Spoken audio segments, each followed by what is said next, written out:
बालासोर में आज से गुजरेगी कोरोमंडल एक्सप्रेस। दोपहर 3:30 बजे कोरोमंडल एक्सप्रेस गुजरेगी। शुक्रवार को बालासोर में भीषण हादसा हुआ था। हादसे के 4 दिन बाद कोरोमंडल एक्सप्रेस गुजरेगी।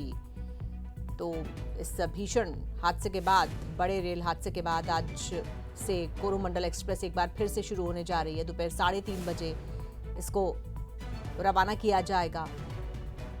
तो हादसे के 4 दिन बाद कोरोमंडल एक्सप्रेस आज गुजरेगी। विनय, जबरदस्त रेल हादसे के बाद आज से ये जो ट्रेन है ये फिर से बहाल हो रही है। आज से फिर से इसकी जो रवानगी है वो शुरू हो रही है। ऐसे में ये इस ट्रेन को रवाना कौन करेगा?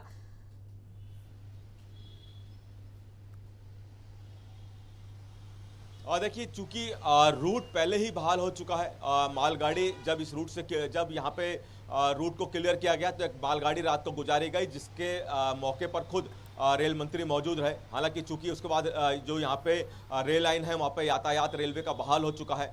ऐसे में आज कोरोमंडल यहाँ से गुजरेगी। हालांकि ऐसा इसका कोई कार्यक्रम नहीं है कि जिसको कोई रवाना करेगा, क्योंकि इस लाइन को क्लियर करने के लिए पहले ही वहाँ पे रेल मंत्री मौजूद थे जब मालगाड़ी यहाँ से गुजरी थी।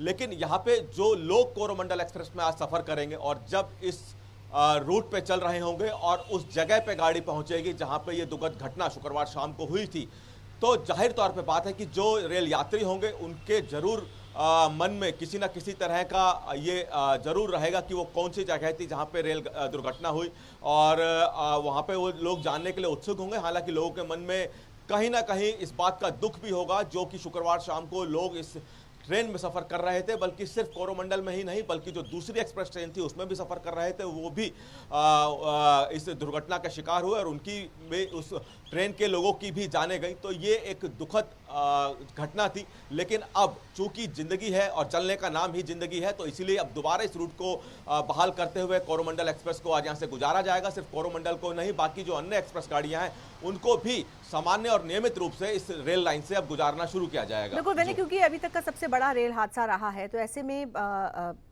दुख की भावना तो होगी, लेकिन कहीं ना कहीं कह सकते हैं कि थोड़ा सा डर भी, थोड़ा सा भय भी लोगों के मन में होगा।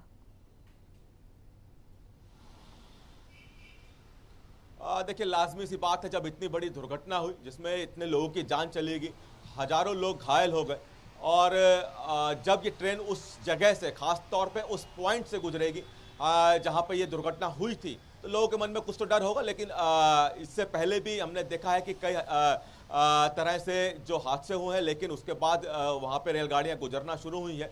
तो हम यही मान कर चलेंगे कि आगे की जो यात्राएं हैं वो लोगों की सफल रहे और किसी तरह की दुर्घटना ना हो, और यही मान के रेलवे भी आगे चलता रहा है। और रेलवे भी कहना है कि आगे से जिस तरह की, चूंकि हालांकि इस मामले में पूरी जांच चल रही है और ये भी देखा जा रहा है कि किसकी गलती थी, तो रेलवे भी कह चुका है कि भविष्य में ऐसी दोबारा किसी की गलती ना हो और ऐसी घटना ना हो, इसको लेकर रेलवे भी पूरी तरह से मुस्तैद दिखाई देगा। बिल्कुल उम्मीद की जानी चाहिए विनय कि जो प्रबंध है वो पूरी तरह से पुख्ता किए गए होंगे और जो सुरक्षा है लोगों की उसका पूरा ख्याल रखा गया होगा। बहुत शुक्रिया आपका हमारे साथ जुड़ने के लिए और इस पूरी बातचीत के लिए।